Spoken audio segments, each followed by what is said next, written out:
Kim Chiu at mga kapamilya, inalala ang first anniversary ng pagkawala ni Sir Deo and Rinal.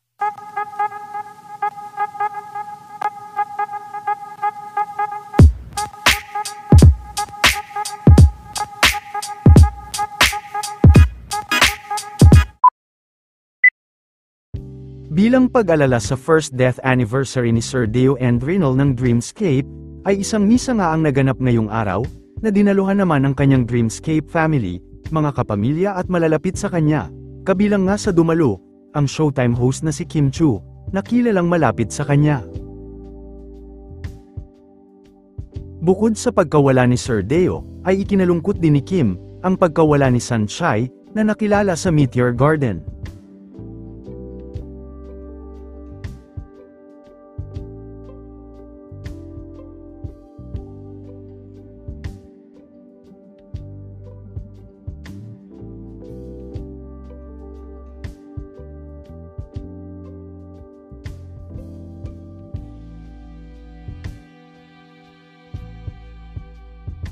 Kahapon naman ay inalala ni Miss Angelica Panganiban, ang kaarawan ng ina nito na si Mommy Ebella, kasama naman nito sila Barbie Imperial at Popwang.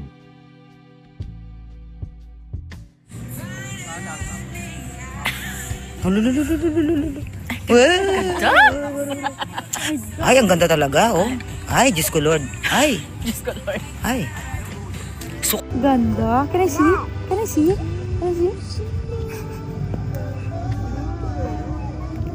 Hello?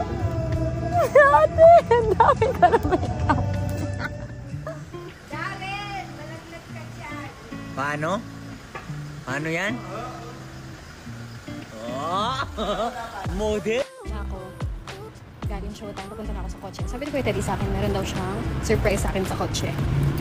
Una na-excite ako. Sabi ko, kaya ngayon makikita natin kung ano yung surprise na sinasabi niya. Okay, tignan natin. Ano kaya yung surprise niya? Ano kaya yung surprise?